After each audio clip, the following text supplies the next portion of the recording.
Since it first aired November 29th, 2000, I've shown the opening minutes of Galileo, West Wing's 9th episode of its second season, to anyone who wanted tips on writing a text for public speaking.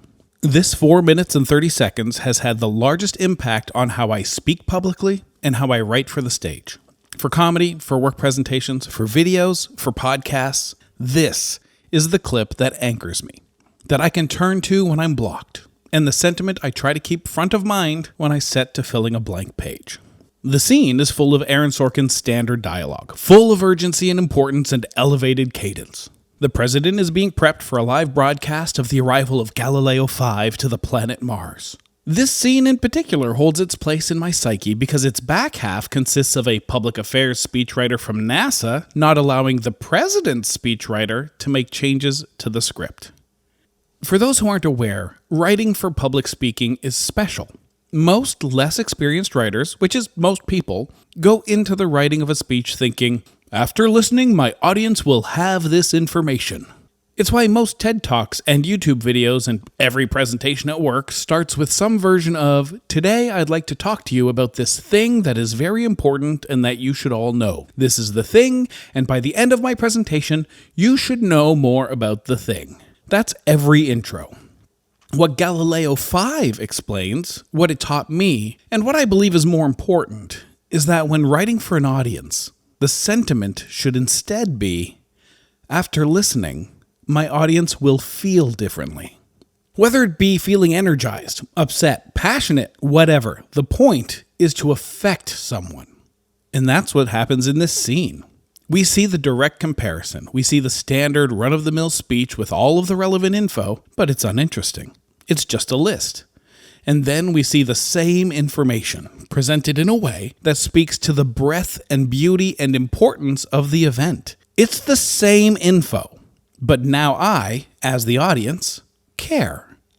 And the most beautiful part of the whole scene is that everyone involved is intelligent, off the charts smart, and they all know they're smart, but they disagree, and that makes for some incredibly fun interactions. You see, the first speechwriter works for NASA. The second speechwriter works for the White House. They're not idiots, but they don't see eye to eye, and that's what made it fun to watch. And as much as I learned about speechwriting from this scene, it also reminded me what I love about an Aaron Sorkin script. This scene is just one of thousands of scenes from Aaron Sorkin projects, TV shows, movies that lives in my brain rent-free. The president in West Wing condemning God in Latin for the death of a dear friend. Brad Pitt and Jonah Hill hammering home the importance of getting on base in Moneyball. Jack Nicholson telling Tom Cruise that he can't handle the truth. 1,000 more. Because when it comes to dialogue and screenwriting, there's one thing that makes my knees weak, that reaches into my mind, my soul, and Aaron Sorkin is one of the very best at it. If you want to knock me on my ass and make me fall in love with your script, make sure you treat all of your characters as intelligent. They can disagree, but they have to be smart, because there's nothing better than watching smart people arguing. So let's talk about that. But first, disclaimer time! This is not a review show! I am nerd incorrect. I'm passionate, opinionated, highly subjective, and so many times incorrect. I have to repeat, this is not a review show. I'm not going to objectively weigh any piece of art on any merits. What I will do is explore the things that make entertainment beautiful and explore the art created for us to consume while we live our lives. Thank you for joining me while I explore the adventures we have from inside the house. I'm uncool, I'm the Urkel of everyone's Bill Murray. I've been broke in every sense of the word. And I keep chasing my next high score. Issues galore, I'm a walking, talking magazine. We all know that nobody reads. What's the use in words when they don't even understand me?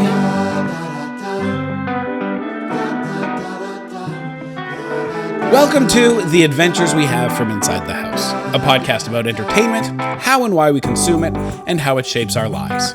And more importantly, a podcast that celebrates the things you like, even if nobody else does. My name is Tim Riel, and I am Nerding Correct, the boy who loves entertainment of every kind and always seems to fall in love with the properties in art that don't always follow the crowd.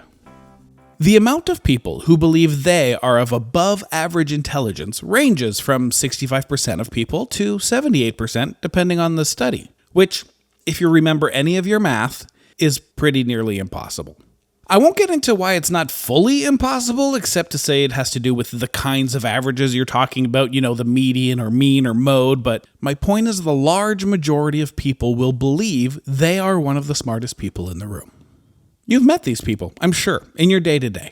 People who are clearly not intelligent, but seeming to believe they're so smart.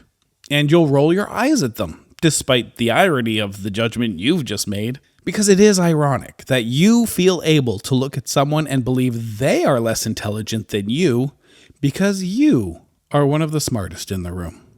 The whole thing fascinates me, mostly because I believe I'm one of the smartest in the room. Watching someone being confident and undeterred despite being radically and woefully wrong or looking down on everyone as simple people always shakes me because I'm not special. And I believe we're all basically the same. And I feel the same as this person. And oh my God, what if I'm dumb? Or even better, or worse, what if nobody's dumb? Or everybody's dumb? Whatever the case may be, I am fascinated by the idea of a room full of people believing they are all the smartest in the room. Which should be obvious to everyone who knows what kinds of movies and TV shows to which I gravitate. My favorite TV shows, my favorite movies, they all have the same thing in common. Every character is written as a smart person. Every character believes they are a smart person, and sometimes they disagree, and they battle it out in a war of logic and rhetoric, subtle highbrow barbs, and the goal of changing their opponent's mind through sheer force of debate. I like these pieces of media because I like to think that I am able to hold my own in that room, that situation.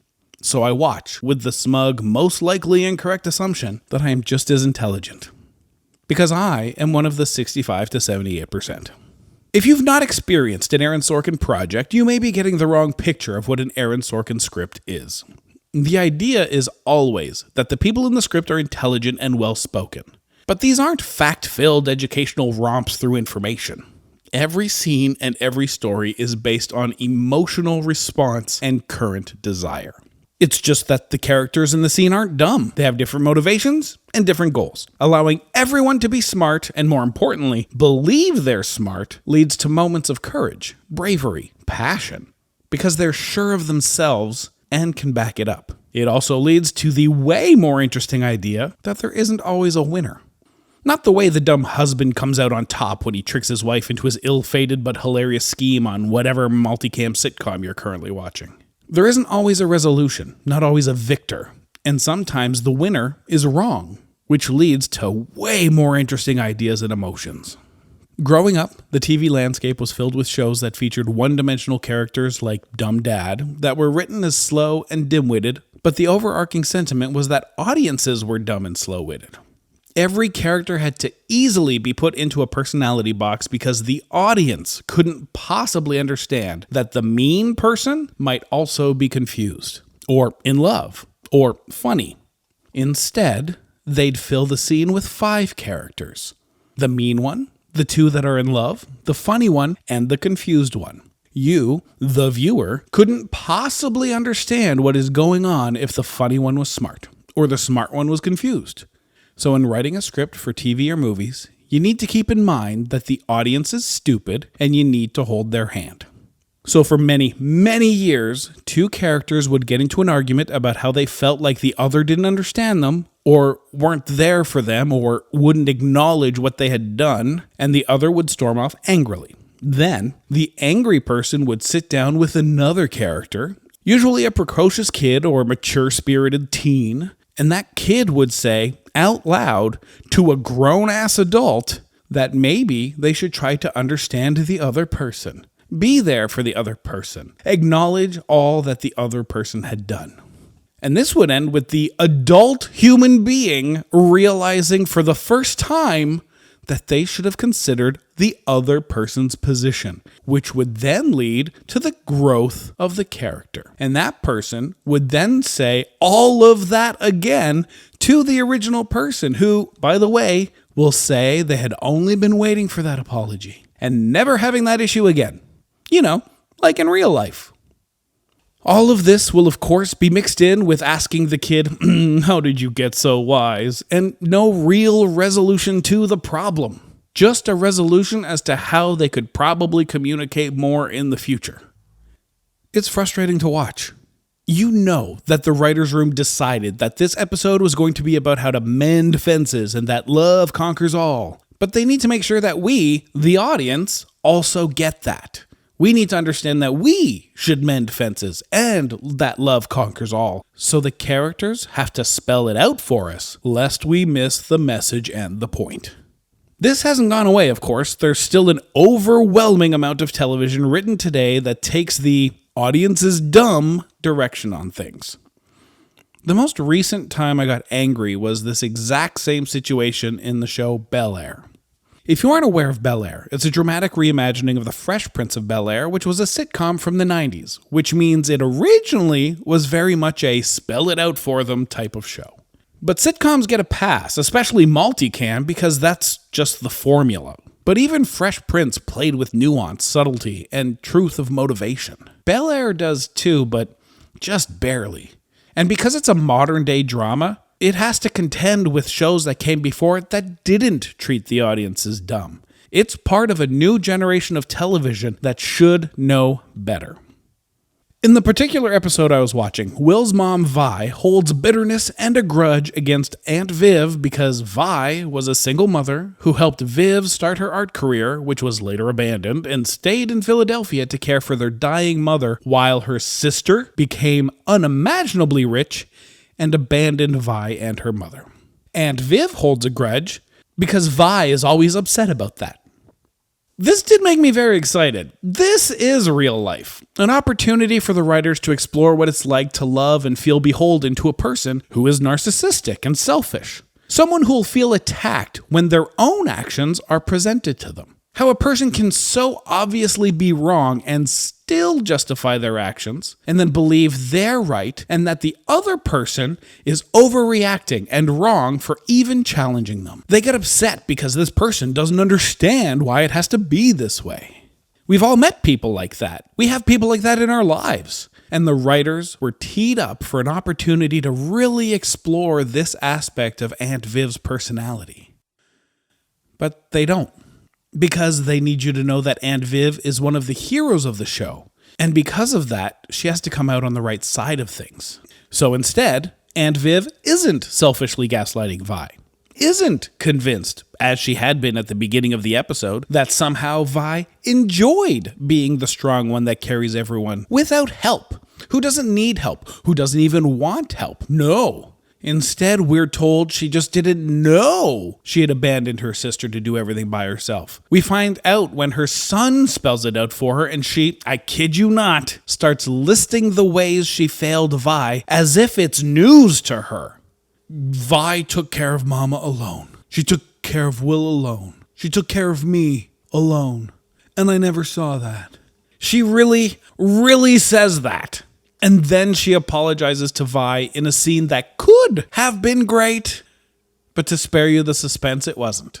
The pair apologize to each other, and the beef is quashed. After, of course, Aunt Viv says all of that again to Vi. But like I said, it could have been great, even after the after-school special scene that preceded it. A scene that, of course, ends with Aunt Viv, an adult person with life experiences and the intelligence and self-awareness to understand relationship dynamics, learning this brand new idea that other people have feelings from her son, and saying, as anticipated, how did you get so wise?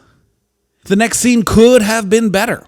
And more real, because it starts with Will talking to Vi about how Vi is going to need to be the bigger person because Viv won't be. But then Viv is. Because, of course, she's the hero. And she hasn't been narcissistic and selfish. She just didn't know.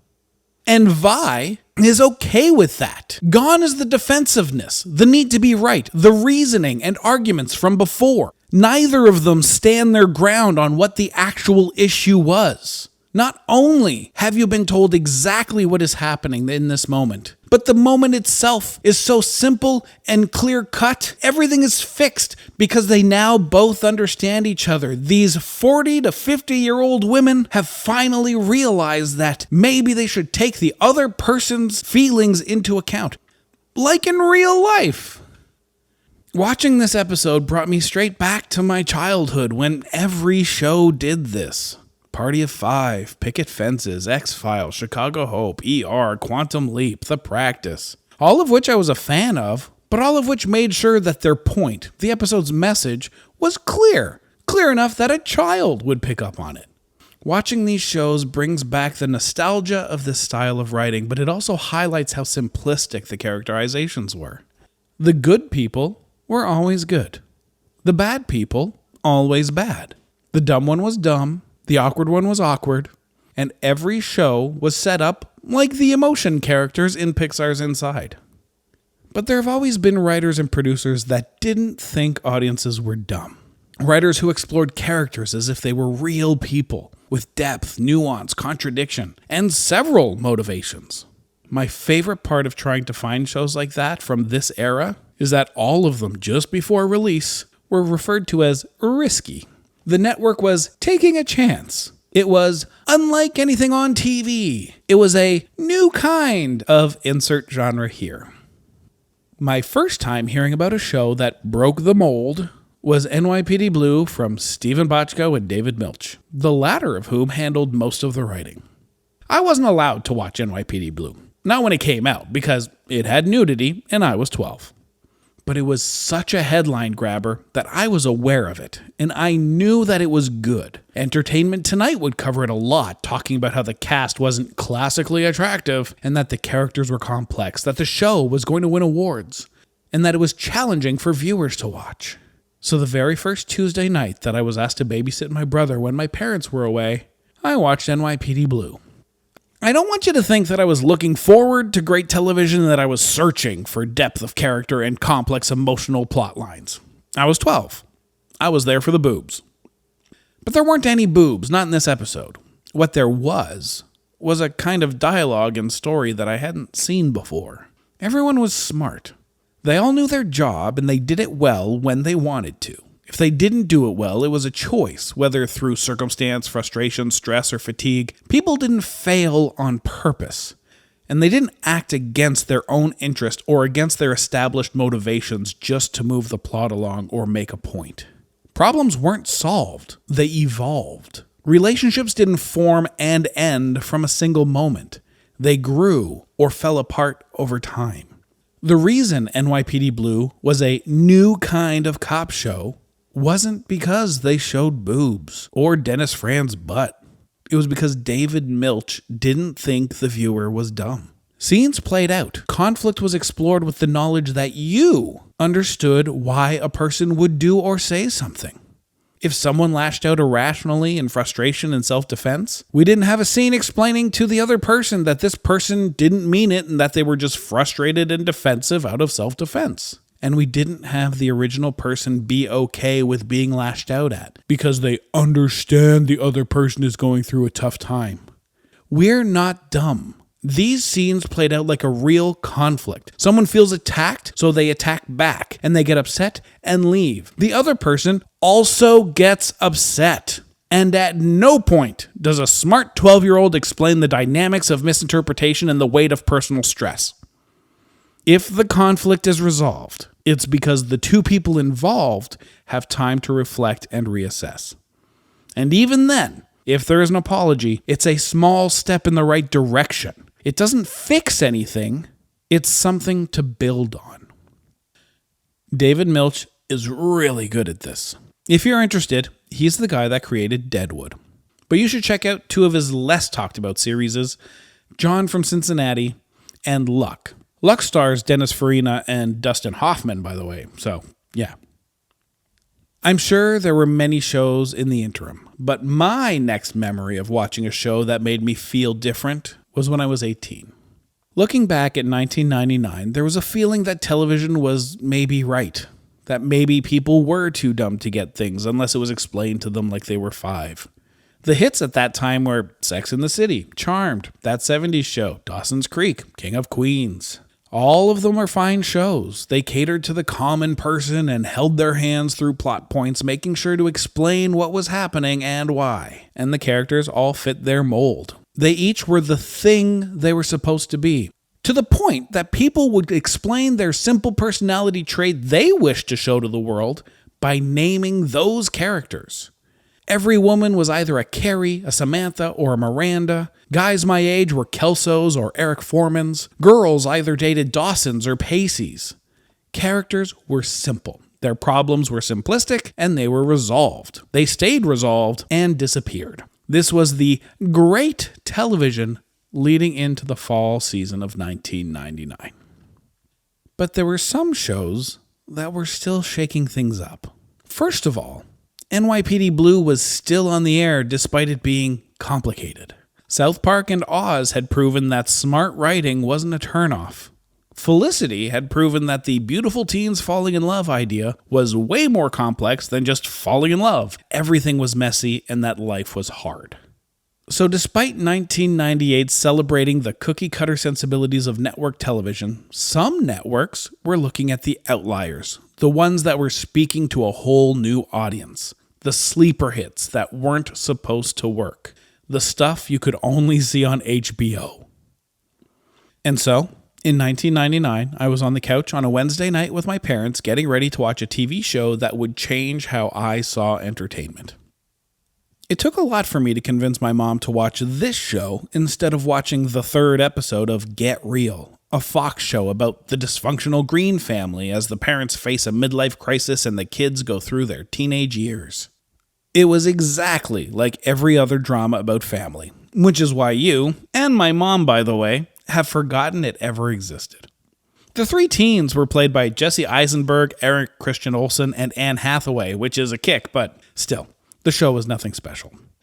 Despite it being basically the same show as every other family drama, it still took a lot for me to convince my mom to instead watch a show about politicians and their staff at the White House. I can't really blame her. The press leading up to it wasn't exactly glowing. West Wing was risky. It defied genre classification. It was a show where everybody talked and nothing happened. The headlines all asked, how exciting can talking about the budget and macroeconomics be? How sexy is fiscal policy and domestic trade? But in the end, we did watch it. Mostly because Rob Lowe was in it, but still, we watched it. And it changed TV for me. I think it changed TV for everyone. People were watching West Wing. People started enjoying watching smart people be smart. People started wanting President Bartlet to be their president. Audiences started talking about how good it was. And suddenly, the TV show about smart things became the show everyone was watching. Moral dilemmas on the show were talked about on the news and in households. Dialogues about decisions made by characters on the show were featured in newspapers. These characters, none of which were perfect, none of which were simple, they were watched weekly with rapt attention because people could see themselves, really see themselves in the struggles, in the successes, in the failures, in the mistakes. Aaron Sorkin, simply by treating his characters and his audience as intelligent people, had done what nobody on network TV had done since NYPD Blue. He let the audience figure it out on their own. He didn't hold anyone's hand. He didn't spell anything out. He just let the characters be real. And knew that you were also real and smart enough to understand why someone would do something or say something. And then they won the Primetime Emmy for Outstanding Drama Series, and for directing, and of course, writing, where Aaron Sorkin was actually nominated twice. They also won a couple for acting. I may be reading too much into it, but I think the success of a TV show that treats its characters as smart and complex, winning the hearts of critics and audiences, led to a shift in writing and definitely in networks looking specifically for writers who could deliver at this level. For writers that wrote complex, intelligent people with emotions. The very next year, Gilmore Girls from Amy Sherman Palladino premiered. Curb Your Enthusiasm from Larry David, Malcolm in the Middle from Linwood and Gluberman. 2001 saw Scrubs, 6 Feet Under, Alias. 2002 had The Wire and The Shield. 2003, Arrested Development, Nip Tuck, Dead Like Me. 2004, Lost, House, Shameless, Deadwood, Veronica Mars, Battlestar Galactica. Every year following West Wing, the standout shows were always about smart people. And they treated you like you were also smart. When I look at the culture shift since 1999 to today, when I hear the public discourse, I hear a lot of smart people arguing. I hear a lot of dumb people too, except those people don't think they're dumb. And that's complicated. Maybe I just didn't notice things when I was younger, or maybe I'm cherry picking my examples. But I think the shows and movies people want to watch are the ones that don't treat them like they're dumb. I think the shows that stand out, that shape our world, that inform our public consciousness, the ones that people remember and respect, I think they're about smart people, complicated people. They're about decisions and circumstances that can't be fixed in 40 minutes by a smart 13-year-old. These shows stand out because when you watch them, you feel smart. Because you get it. You know what the emotions are, that life, that people are complicated. You watch and you feel smart because the show treats you like you're smart. It's what I look for in a show. I want the characters and moments to be complex and reasonable and real. The situation, the context, the environment can be as outlandish as you want, so long as the characters and their reactions are rooted in very real emotional motivations of that character. The television landscape has changed, and you can see that network television still doesn't really get it. Turn on the TV, and you'll see that the biggest hits are Superman and Lois, Young Sheldon, 911, CSI Vegas, NCIS Hawaii, and Magnum PI. All of which are eclipsed by the reality lineup. Keeping Up with the Kardashians, America's Got Talent, The Bachelorette, The Masked Singer. All of which reek of an industry that wants to play it safe, program for the lowest common denominator, and believes that their audience is too dumb to get anything more complicated than a cop that tells you how the suspect was left-handed, or the mom who finally understands that maybe her sister did want help.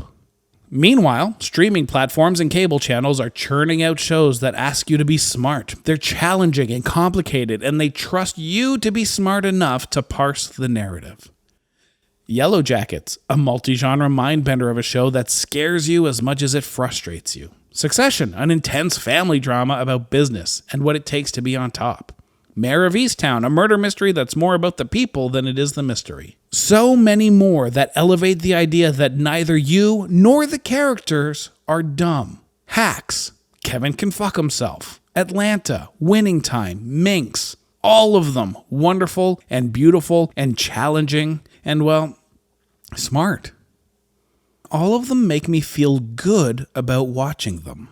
I'm never ashamed to say I watched any of them. They're not a guilty pleasure. I never have to qualify them the way I do when I watch The Rookie or Reacher or How I Met Your Father. I feel good about myself when the show I'm watching treats me like an adult. Some producers cater to the lowest common denominator. Some shows are made for people who won't get it or need help understanding. Some people need a kid to tell the adult how personal emotions work. And that's fine. I'll watch anything. I'll watch it and I'll roll my eyes or get frustrated at how lazy it is or how unrealistic. But I get really excited when a show understands that I'm not dumb. And on days where I need that, where I need to be treated like I'm not an idiot, you'll find me on the couch, absorbed in the words of Aaron Sorkin, Amy Sherman Palladino, Noah Baumbach, Paul Thomas Anderson. And I'll be happy.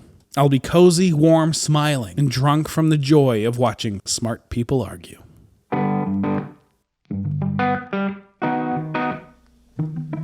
Our theme music is provided by Double Experience. You can find the track Bill Murray everywhere you get music. And my ability to take time out of my week to make this podcast is supplied by my supporters at patreon.com/nerdincorrect. If you support us on Patreon, thank you. And because you do, you're listening to this episode a week before anybody else. And if you want to be part of that club, head on over to patreon.com/nerdincorrect, where you get early access to all our podcasts, an exclusive podcast, and so much more. You can also join our Nerd Incorrect Discord server, The Incorrection, where we can discuss in more depth everything I talked about today. If you want your question and or comment about today's podcast featured in next week's episode of discussing the adventures we have from inside the house, you can drop it into our podcast-specific Discord channel or comment on the Patreon post of this episode. All of the comments on the Patreon will be featured, and if possible, as many of the Discord comments as well. I'm Tim Riel. Thank you so much for listening, and I'll talk to you next week as we discuss more of the adventures we have from inside the house. I'm uncool, I'm the uncool that everyone's built me, and that's alright with me, 'cause I'm a walking, talking magazine. We all know that nobody reads, but what's the use in words when nobody understands me? What's the point of trying to be someone that I can't be?